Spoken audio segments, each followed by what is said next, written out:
The lights of the Harmony Station sparkled like stars against the darkness of space. Inside the massive diplomatic vessel, representatives from 50 different alien species gathered in the Grand Hall. Crystal chandeliers hung from the ceiling, and music from a dozen worlds filled the air. Taewon Kim stood near the wall watching everything with careful eyes. He was just a corporal in Earth's diplomatic security corps, nothing special. His job was simple: watch the doors, check the credentials, make sure nobody caused trouble. He wore his dark blue uniform with pride, but he knew he was not important like the ambassadors and delegates who filled the room. Tonight was the Centennial Unity celebration. Every 100 years, the Galactic Council held this event to renew their peace treaties. The most important part was the Dance of Shared Worlds. It was an old tradition where beings from different species paired up and danced together. It showed that different worlds could work together in harmony. Taewon watched as the pairing began. A tall crystalline envoy, whose body looked like living glass, bowed to a methane breather in its environmental suit. They moved to the dance floor together. An avian diplomat, with wings that shimmered in shades of green and gold, extended a wing arm to an aquatic delegate floating in a sphere of water. One by one, everyone found a partner. Ji-woo, another security officer and Taewon's friend, walked up beside him. She grinned and nudged his shoulder. "Look at you standing here all alone," she said. "Everyone's finding partners. Even the ambassador paired up with that weird blob creature from Sector 9. Taewon shrugged. "I'm working. Besides, I'm fine watching." "Sure you are," Ji-woo laughed. "The only human without a dance partner. That's going to look great in your report." Taewon smiled but said nothing. He did not mind. Dancing with aliens in fancy clothes was not his thing anyway. He preferred staying alert, making sure the celebration stayed peaceful. The music swelled. The last few delegates found their partners. The dance was about to begin. Taewon relaxed slightly. His job was almost done for the evening. Then the room went quiet. It started as a whisper. Then the whispers grew. People stopped talking. They stopped moving. Everyone turned to look at the upper gallery. A figure stood there at the top of the grand staircase. She was tall and slender, dressed in a flowing black gown that seemed to absorb the light around it. Her skin was pale, almost glowing with a faint luminescence. Her hair was long and dark, falling past her shoulders like a waterfall of shadow. But her eyes caught everyone's attention. They were deep crimson like pools of blood, and they seemed to drink in the light rather than reflect it. Taewon felt his breath catch in his throat. He knew what she was. Everyone did. The whispers confirmed it. "Velshara," someone said. "The blood drinkers," another voice added. The woman descended the staircase slowly, gracefully. Each step was precise and deliberate. She did not look at the ambassadors or the delegates. She did not acknowledge the council leaders or the military commanders. Her crimson eyes were fixed on one person, Taewon. His heart started beating faster. Why was she looking at him? He was nobody. Just a security guard, but she walked across the grand hall, weaving between the paired dancers, heading directly toward him. Ji-woo grabbed his arm. "Taewon," she whispered urgently. "That's a Velshara. They drink blood."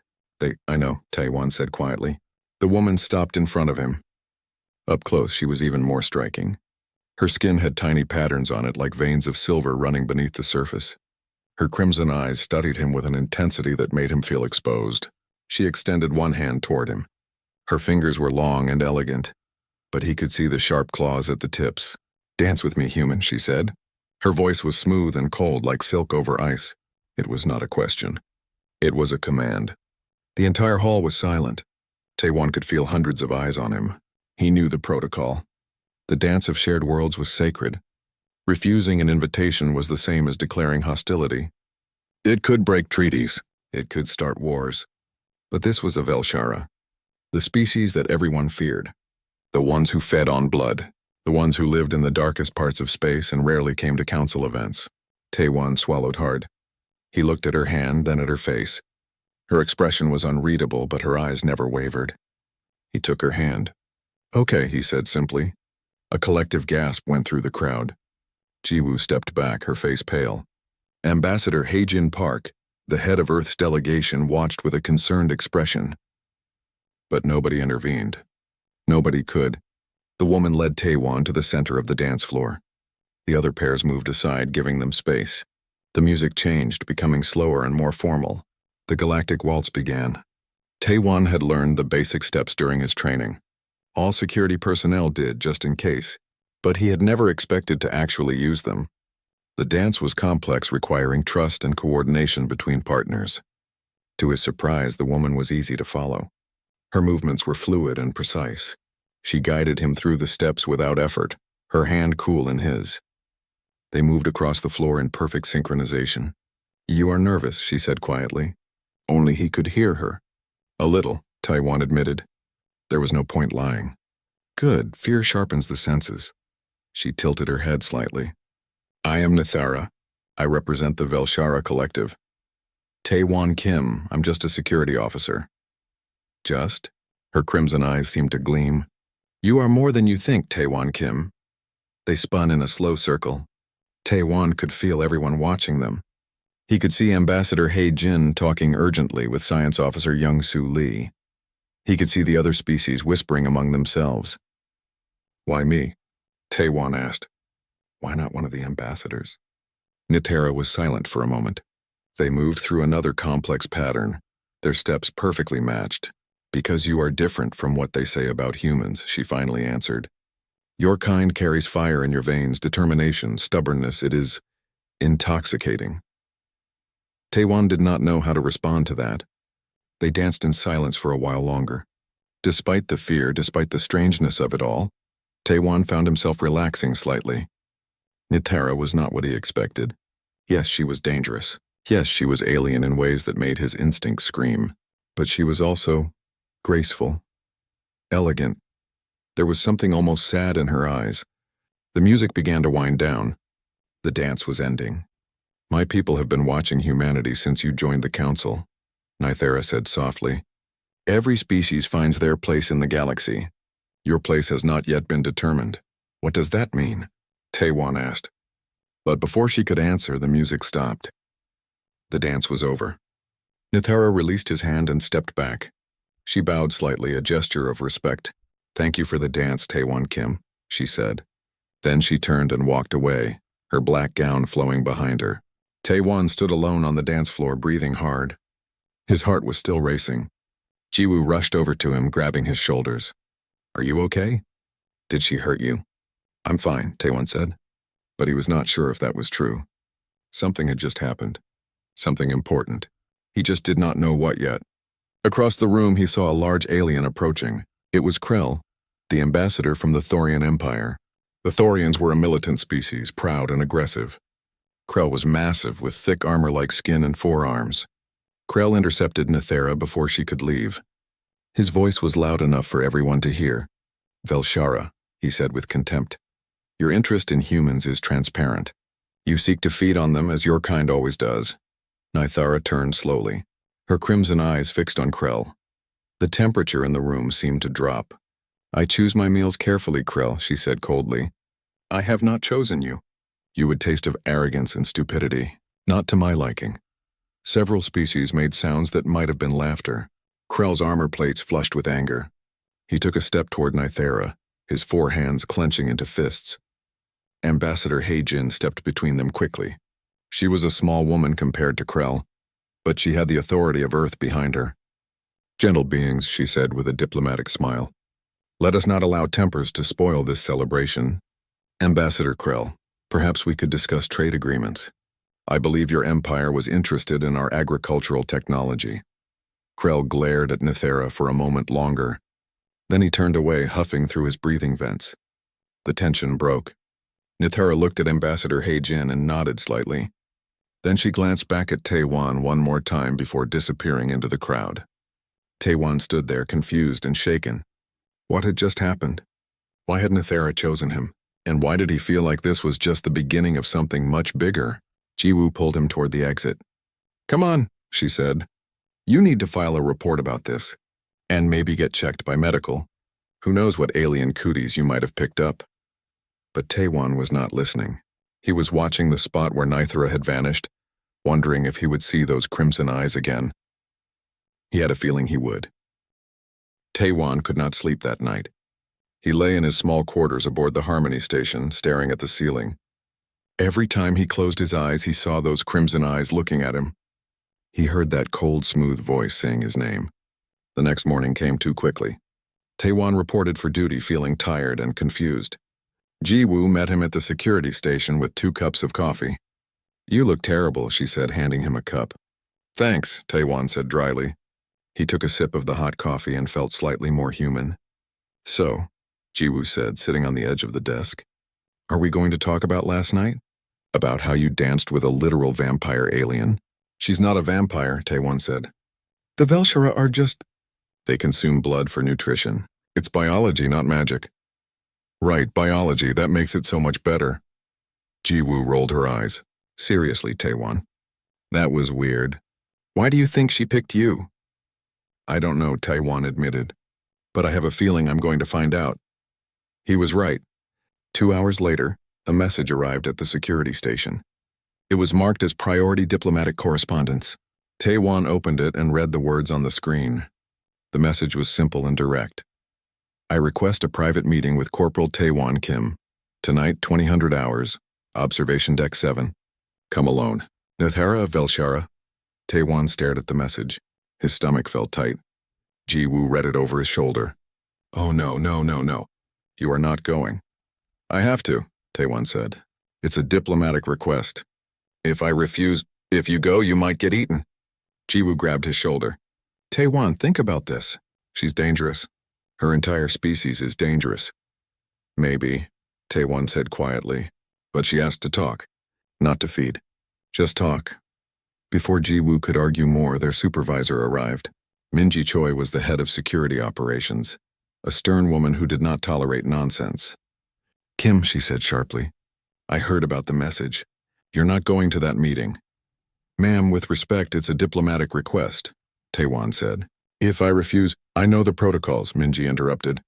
"But I also know that the Velshara are predators. I'm not sending one of my people into a trap." Taewon took a breath. "Ma'am, if she wanted to hurt me, she could have done it during the dance. Everyone was watching. She didn't." Minji's eyes narrowed. "You're actually defending her?" "I'm not defending anyone," Taewon said carefully. "I'm just saying. Something else is going on here. Something we don't understand. And the only way to find out is to talk to her." Minji was silent for a long moment. Then she sighed. "Fine, you can go. But you're wearing a comm device and Ji-woo will be monitoring from a safe distance. First sign of trouble, we extract you." "Understood?" "Understood," Taewon said. That evening, Taewon made his way to Observation Deck 7. It was one of the smaller viewing areas located on the outer ring of the station. Large windows looked out into the stars. At this hour, it was usually empty. When Taewon arrived, Nithara was already there. She stood by the windows looking out at the darkness of space. Her black gown seemed to blend with the shadows. She did not turn when he entered. "You came," she said. "I was not certain you would." "You asked," Taewon said simply. He stayed near the door, keeping some distance between them. "What do you want?" Nithara finally turned to face him. In the dim light of the observation deck, her pale skin seemed to glow faintly. Her crimson eyes were softer than before, almost sad. "I want to tell you the truth," she said. "The truth that my people are dying." Taewon felt a chill run down his spine. "Dying? What do you mean?" Nithara moved closer, but she stopped several feet away, respectful of his space. "The Velshara are an old species. We have existed for thousands of years, but 50 years ago a disease appeared among us. We call it the Devouring." "A disease?" Taewon repeated. "It consumes us from within," Nithara explained. Her voice was quiet, pained. "It attacks our cells, breaks down our bodies. We waste away slowly. There is no cure. No treatment. We have tried everything." She turned back to the window. Against the stars, she looked small and fragile. "Our population was once in the billions," she continued. "Now we number only in the millions. Every year more of us die. In another century, the Velshara will be extinct." Taewon felt a wave of sympathy.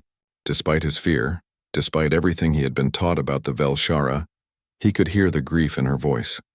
"I'm sorry," he said. "But why are you telling me this?" Nithara looked at him again. "Because we have studied every species in the galaxy, searching for a cure. And we have found something in human blood." Taewon's hand instinctively went to his neck. Nithara noticed and shook her head. I am not here to feed on you, Taewon Kim, she said. I am here to ask for your help. Human blood contains antibodies that we have never seen before. Your immune system is aggressive. It attacks foreign bodies with a ferocity that no other species possesses. That's because Earth is a death world, Taewon said. He had heard the lectures. Our planet has thousands of diseases, parasites, predators. Humans evolved to survive in a hostile environment. Exactly, Nithera said. And that makes your blood valuable. Perhaps valuable enough to save my people. Taewon's mind was racing. This was big. Bigger than him.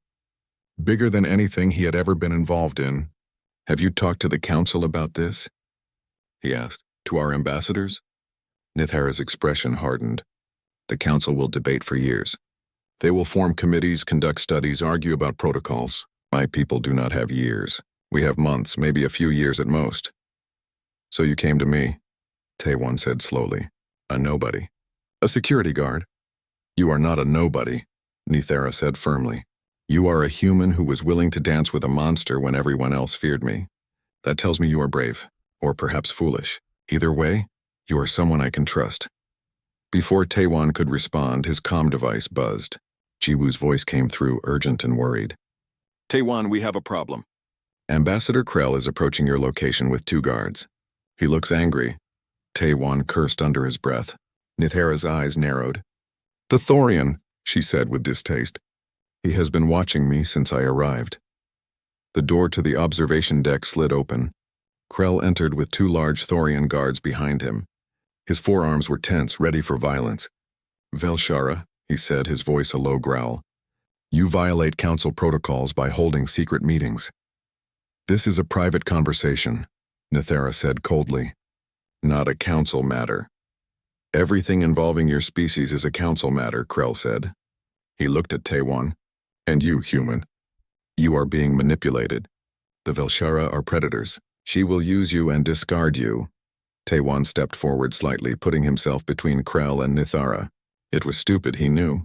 Krell could break him in half. But something in him refused to back down. With respect, Ambassador, Taewon said carefully. This is a diplomatic conversation. Unless you have evidence of a crime, you have no authority here. Krell's armor plates flushed red with anger. You dare speak to me this way? You are nothing but a guard. A guard who knows the rules, Taewon said. His heart was pounding, but he kept his voice steady. This observation deck is neutral territory. All species have equal access. Nithera has every right to be here. So do I. For a moment, Taewon thought Krell might actually attack. The Thorian's 4 hands clenched into fists. The guards behind him moved forward.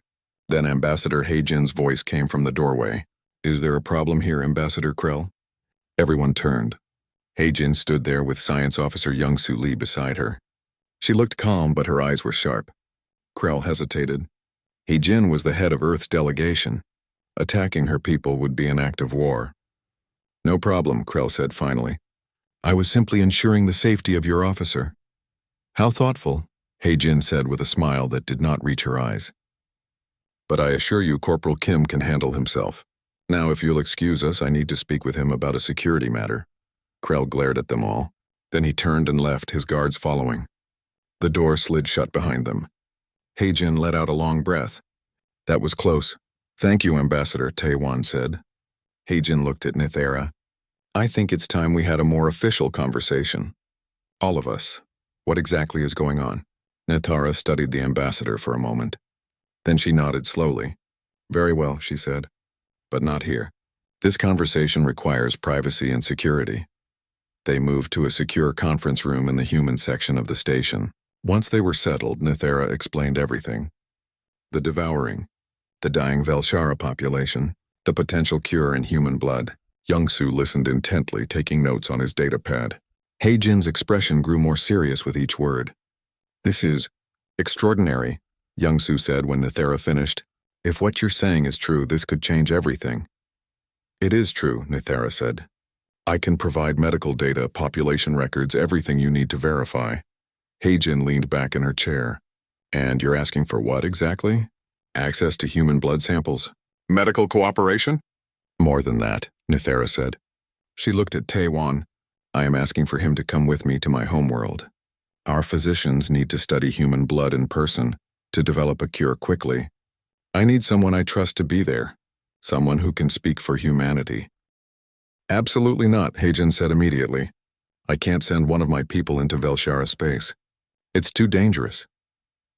The danger is not Fro. The next 3 days were the busiest of Taewon's life. He spent hours in the medical bay, giving blood samples and answering questions. Dr. Subin Kang, one of Earth's top medical researchers, arrived from the nearest human colony to oversee the testing. Subin was a tall woman with sharp eyes and quick hands. She worked with intense focus, running test after test on Taewon's blood. Nithara provided samples of the devouring pathogen, carefully contained in secure vials. Taewon sat on an exam table watching Subin work. His arm was sore from all the needles. "This is fascinating," Subin muttered, staring at her computer screen. "Your antibodies are attacking the pathogen like it personally insulted them. Is that good?" Taewon asked. "It's incredible," Subin said. She looked up at him with excitement in her eyes. "Human immune systems are aggressive because we evolved on a planet full of diseases. But this is beyond what I expected. Your white blood cells are destroying the devouring cells in minutes." Nithara stood in the corner of the lab, watching silently. She had been there for every test, never leaving. Taewon had gotten used to her presence. She did not talk much, but when she did, her words were always careful and precise. "Does this mean we can make a cure?" Nithara asked quietly. Subin nodded slowly. "Maybe, but it's complicated. We would need to synthesize antibodies from human blood, then modify them to work with Velshara biology. It could take months, maybe years." "My people do not have years," Nithara said. Her voice was calm, but Taewon could hear the pain underneath. "I know," Subin said gently. "I'm working as fast as I can." Ambassador Haijin visited the lab that afternoon. She brought young Su Lee with her, along with a file of documents. "We have news," Haijin said. She looked at Nithara. "We analyzed the data you provided, the encrypted files about the devouring, and?" Nithara asked. Young-Su opened his datapad, showing a complex chart. "The pathogen is not natural. It has markers that indicate genetic engineering, specifically Thorian genetic engineering." Taewon felt his blood run cold. "So it's true. They created it." "It appears so," Young-Su said. "The devouring was designed to target Velshara biology specifically. It's a weapon, a very effective one." Nithara closed her eyes for a moment. When she opened them again, there was a burning anger in her crimson gaze. I always knew. But having proof is different."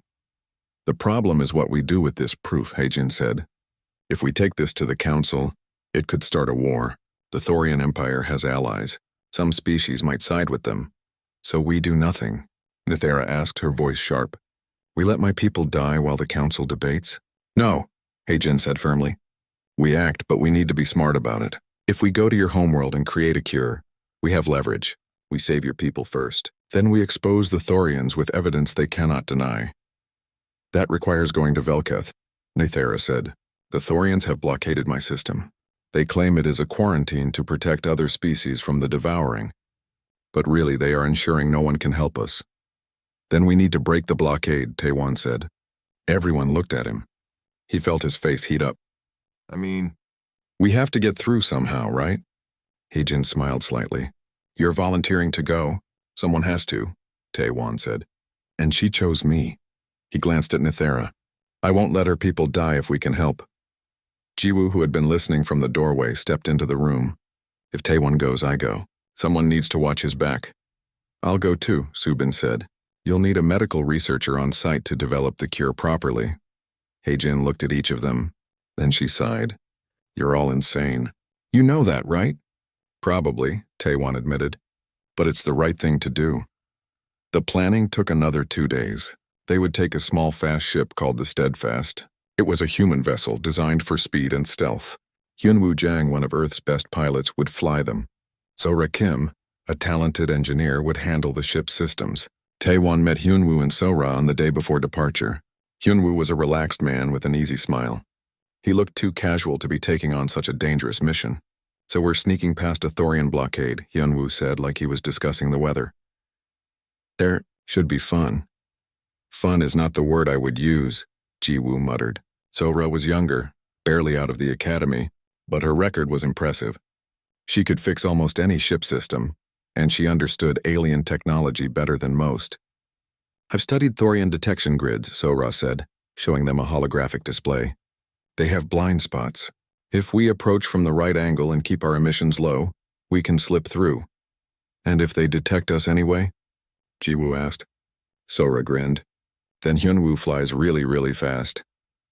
The night before they left, Taewon could not sleep again. He walked through the empty corridors of Harmony Station, thinking about everything that had happened.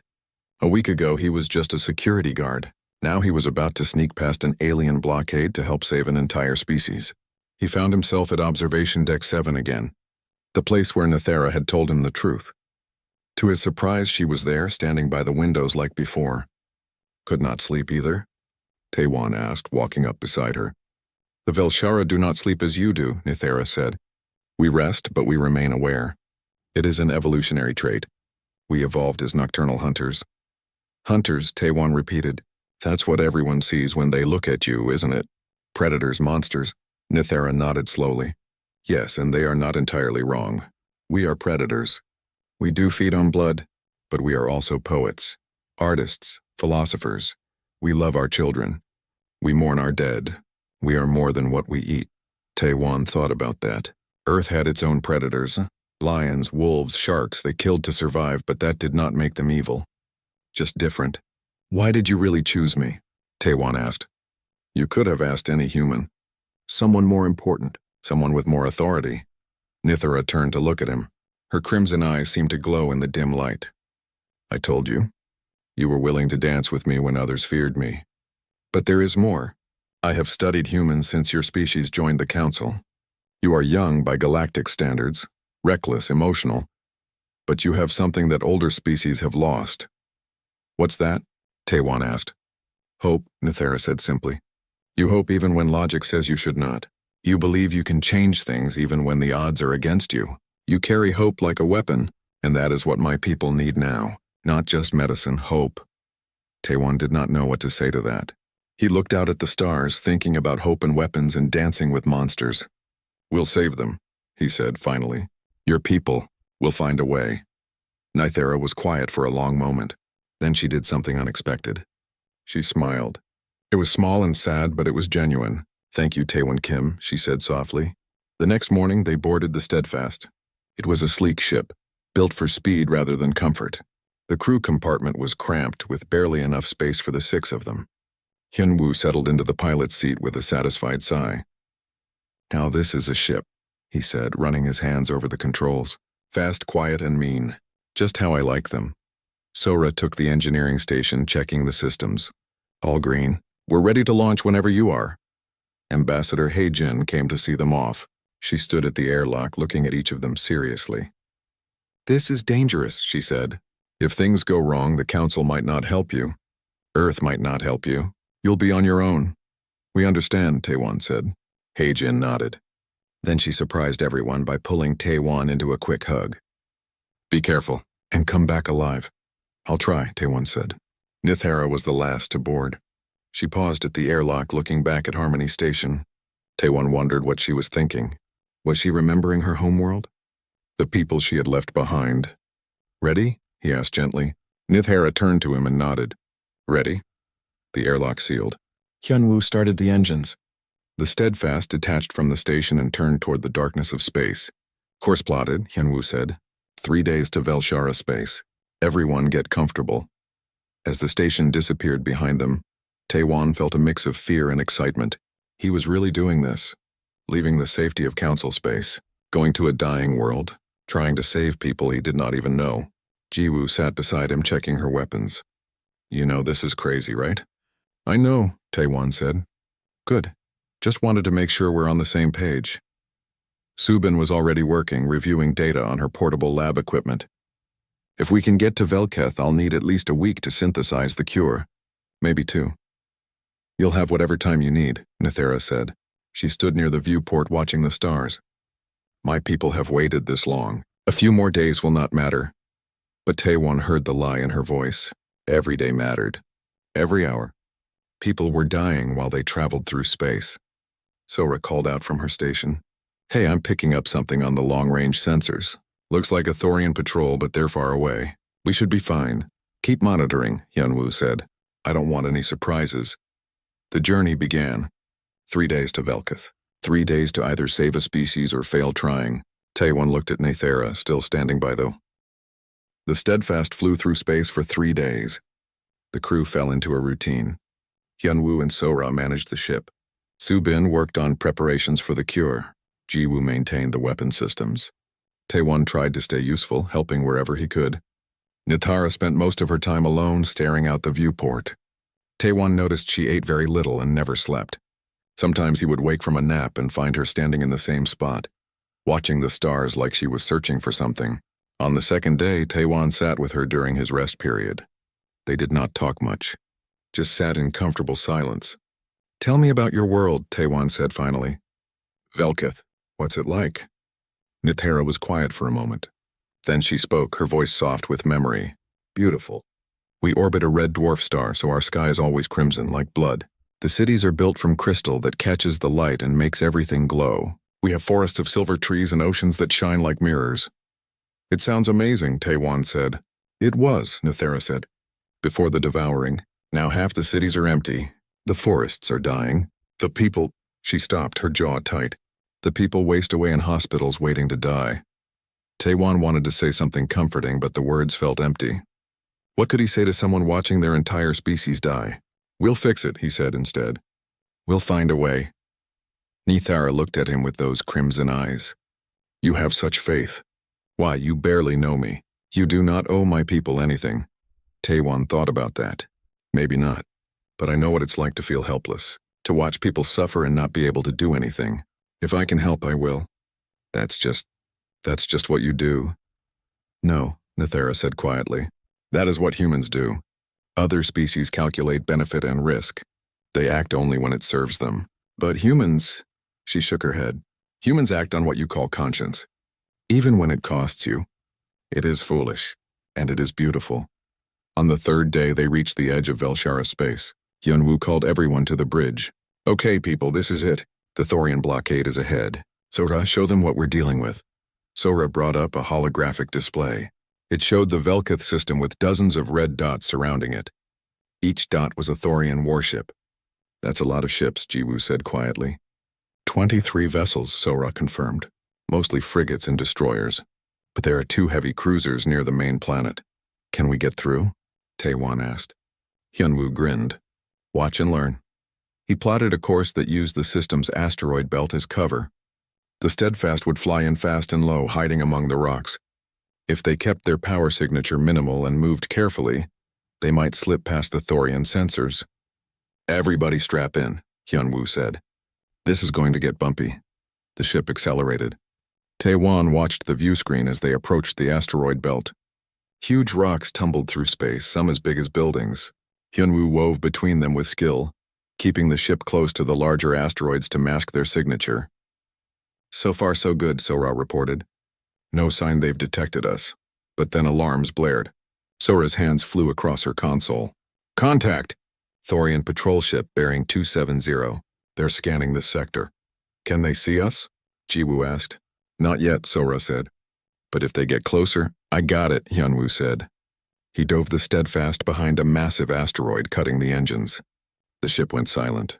They drifted using only maneuvering thrusters. Everyone held their breath. On the sensor display, the Thorian ship moved closer, closer. Taewon could see it through the viewport now, a dark, angular vessel bristling with weapons. Then it passed by. The patrol ship continued on its route, unaware that the Steadfast was less than a kilometer away. Clear, Sora whispered. They didn't see us. Hyunwoo exhaled slowly. Okay, let's keep moving, nice and quiet. It took 2 more hours to navigate through the blockade. Twice more they had to hide from patrols. Once a Thorian cruiser passed so close that Taewon could see the lights in its windows. But finally they broke through. Velketh appeared ahead of them, a small planet orbiting a dim red star. Nithara moved to the viewport, staring at her homeworld. Taewon saw tears on her pale cheeks, glowing faintly like liquid silver. We made it, she whispered. We actually made it. Told you, Taewon said, smiling. Humans are stubborn. The Steadfast descended toward Velketh. As they entered the atmosphere, Taiwan got his first real look at the Velshara homeworld. Nithera had not lied. It was beautiful. The sky was a deep crimson, and the light from the red sun painted everything in shades of blood and shadow. Cities of crystal spires rose from the landscape, catching the light and throwing it back in brilliant patterns. But Taiwan could also see the damage. Some of the crystal spires were dark and empty. Large sections of the city showed no lights, no movement.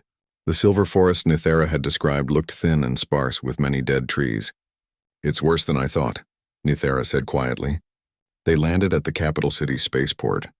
A group of Velshara waited for them, all tall and pale with those distinctive crimson eyes. They wore flowing robes in dark colors. Nithera was the first off the ship. The waiting Velshara bowed to her deeply. One of them, an older male with silver streaks in his dark hair, stepped forward. "Lady Nithera," he said, "you have returned. And you have brought humans." "I have brought hope, Elder Rin," Nithera said. "These humans will help us create a cure for the devouring." Elder Rin looked at the humans with an expression Taiwan could not read. Suspicion? Hope? Fear? "Come," Rin said finally. "We have prepared facilities. Your people will need rest and supplies." They were taken to a building near the center of the city. It was made of the same crystal as everything else, but it was clearly a medical facility. Velshara in white robes moved through the halls tending to patients. Subin was shown to a laboratory. Her eyes lit up when she saw the equipment. "This is perfect. I can work with this." "You will have whatever you need," Rin said. "Our best physicians will assist you." Over the next few hours, they settled in. Taiwan was given a small room with a window overlooking the city. He stood there, watching the crimson sky and thinking about everything that had happened. A knock on his door pulled him from his thoughts. It was Nithera. "May I come in?"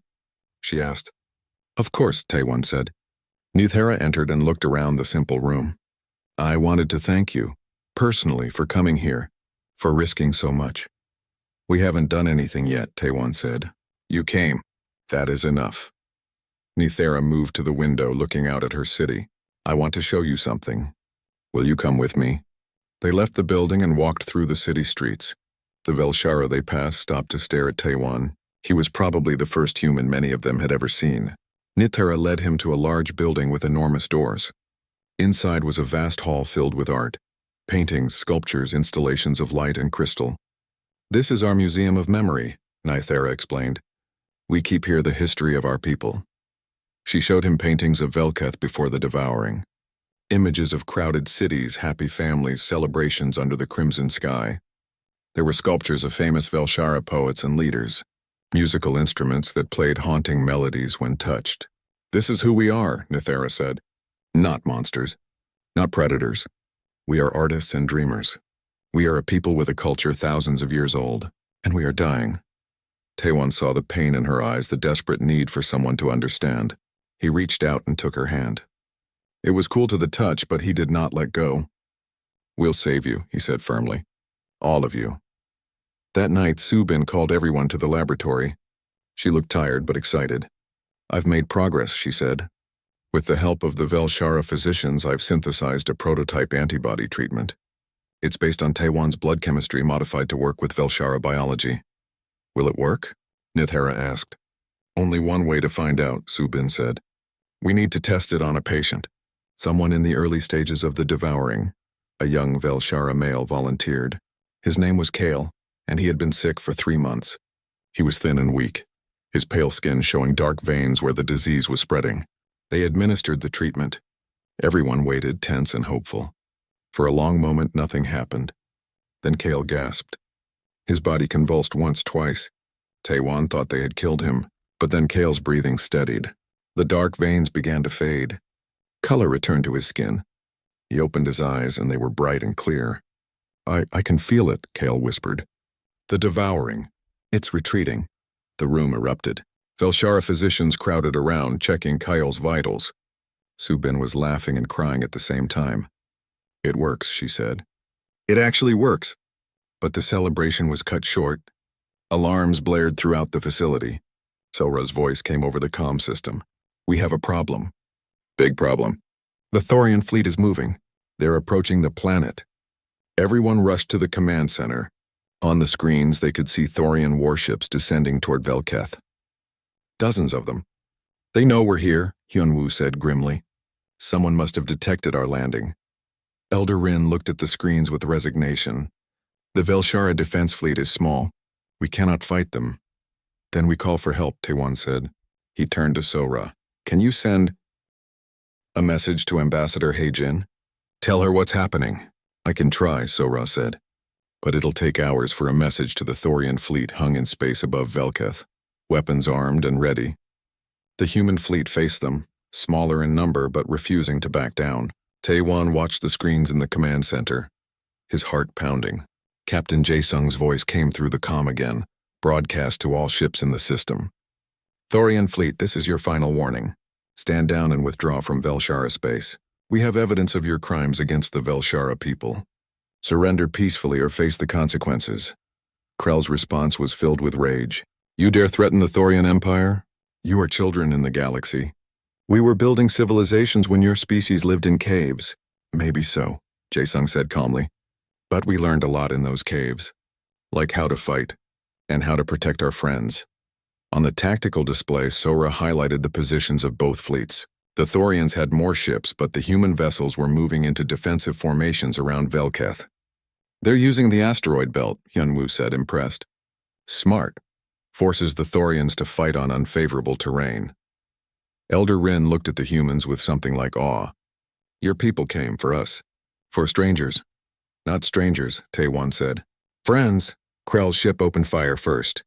A massive energy beam lanced out toward one of the human frigates. The frigate dodged, its shields flaring as the beam grazed it. That was all the provocation the human fleet needed. Jae-sung gave the order and the battle began. Human ships darted between asteroids, using them as cover. They fired missiles and railgun rounds, each shot precise and calculated. The Thorians fought back with their superior numbers, trying to surround the human vessels. But the humans had something the Thorians did not expect. Experience in brutal close-quarters combat. Earth's history was filled with wars, and humanity had learned every dirty trick in the book. Captain Jae-sung is a genius, Hyunwoo said, watching the battle. He's not fighting fair. He's fighting smart. A human destroyer lured 3 Thorian ships into an asteroid cluster, then detonated explosives hidden among the rocks. The Thorian ships were caught in the blast, shields failing. The Indomitable itself moved through the battlefield like a predator, its heavy weapons hammering the Thorian cruisers. Each shot was devastatingly accurate. But the Thorians were not giving up. Krell's command ship broke away from the main battle and headed directly toward Velketh. He's going for the planet, Sora shouted. He's going to attack the cities. On Velketh's surface, alarms blared. The Velshara scrambled what defense systems they had left, but it would not be enough. Krell's ship was heavily armed. Taewon looked at Nithera. Her face was pale with fear, watching her world face destruction. We have to do something, Taewon said. Like what? Jiwoo asked. We're on the ground. We can't stop a warship. Sora's eyes lit up. Maybe we can. Taewon, remember how I said I've been studying Thorian technology? Yeah, I might be able to hack into Krell's ship systems, Sora said quickly. If I can get close enough to their communications network. But it would require someone to transmit a data burst directly to their ship. How do we do that? Taewon asked.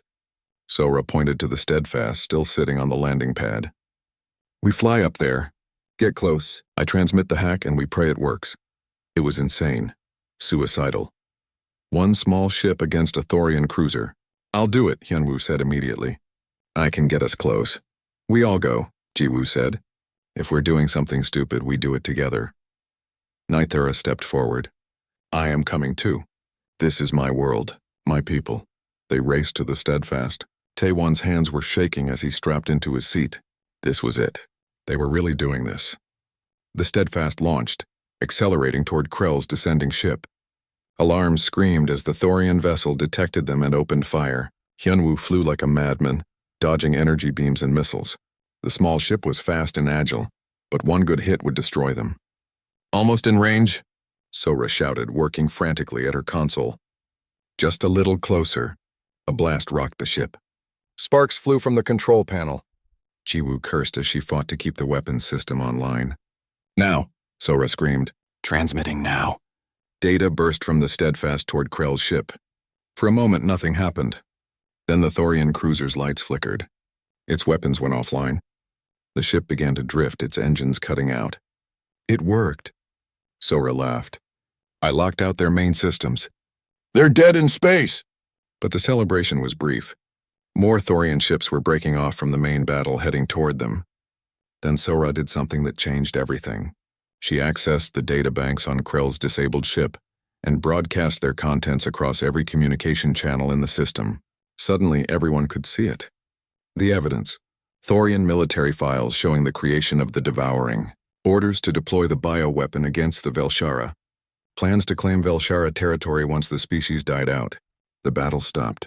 Ships on both sides held their fire as the truth spread across the fleet. Ambassador Heijin's voice came through, broadcast to the entire system and beyond. She had relayed the data to the Galactic Council. Let the record show, Heijin said, her voice clear and strong, that the Thorian Empire committed genocide against the Velshara people through the use of biological weapons. This is a war crime of the highest order. The Council demands immediate Thorian surrender and reparations. In space, the Thorian ships began to stand down. Their commanders had seen the evidence. They knew they were finished. Krell's voice came through one final time, filled with hatred. You have won nothing, humans. Nothing. We saved a species, Captain Jae-sung replied. I'd say that's everything. The Thorian fleet withdrew. Damaged ships limped away toward their own space. Krell's disabled cruiser was taken into custody by Council peacekeepers who arrived hours later. The battle was over. The Velshara were safe. Taewon sat in the steadfast, breathing hard. They had done it. They had actually done it. Over the next few days, Velketh transformed. With the Thorian threat gone and the cure proven effective, production began immediately. Human medical corps arrived to help distribute the treatment. Ship after ship brought supplies and personnel. Taewon spent most of his time helping Su-bin in the medical facility. He gave blood several times a day, sometimes more than was safe. But he did not care. Every donation meant more cure, more lives saved. You need to rest, Su-bin told him after the 5th donation in 2 days. You're going to hurt yourself. I'm fine, Taewon insisted, even though he felt dizzy. Nithara found him later that evening, sitting alone in his room. He was pale and weak from all the blood donations. You are killing yourself to save us, she said, sitting beside him. I'm not dying, Taewon said. Just tired. Humans can survive on stubbornness. Someone told me that once. Nithara smiled, but her eyes were serious. Come with me. I want to show you something. She helped him stand and led him through the city. The streets were different now. More Velshara were out, moving with energy they had not had before. The cure was working. The species was recovering. They walked to a park overlooking the city. Under the crimson sky, hundreds of Velshara had gathered. When they saw Nithara and Taewon, they began to sing. The sound was beautiful and haunting, a song of gratitude and hope. Taewon felt tears on his face. They sing for you, Nithara said softly. For all the humans. You saved us when we had given up hope. You bled for us, fought for us, risked everything for people you did not even know. We did what was right, Taewon said. Yes, Nithara agreed. You did. And that is why my people will never forget. She reached into her robe and pulled out something wrapped in black cloth. When she unwrapped it, Taewon saw a ceremonial blade. It was beautiful, made of crystal that glowed with inner light. This is a Velshara blade of kinship, Nithara explained. We give these only to those we consider family, those who have earned our eternal loyalty. She pressed the blade into his hands. You danced with me when no one else would. You bled for us when no one else could. You are family now, Taewon Kim. Forever. Taewon looked at the blade, then at Nithara. He saw the depth of emotion in her crimson eyes. Gratitude, respect, something more. Thank you, he said quietly. A week later, the Galactic Council reconvened. Representatives from all species gathered to discuss what had happened. Taewon attended as a witness, still weak from his blood donations but standing tall. The council chamber was enormous, filled with beings from across the galaxy. Ambassador Heijin stood at the center representing Earth. The evidence against the Thorian Empire is clear, Heijin said. They created a bioweapon and used it to commit genocide. They blockaded a dying people to ensure no one could help. These are crimes that demand justice, the council voted. Sanctions against the Thorian Empire, reparations to the Velshara, and something more. The Thorians were removed from their position on the Security Directorate. Krell himself was stripped of rank and title. For a proud Thorian warrior, it was the ultimate humiliation. Then came the most important vote. A proposal to grant humanity a permanent seat on the Security Directorate. Recognition of Earth's actions and principles. The vote was not unanimous. Some species still saw humans as young and reckless.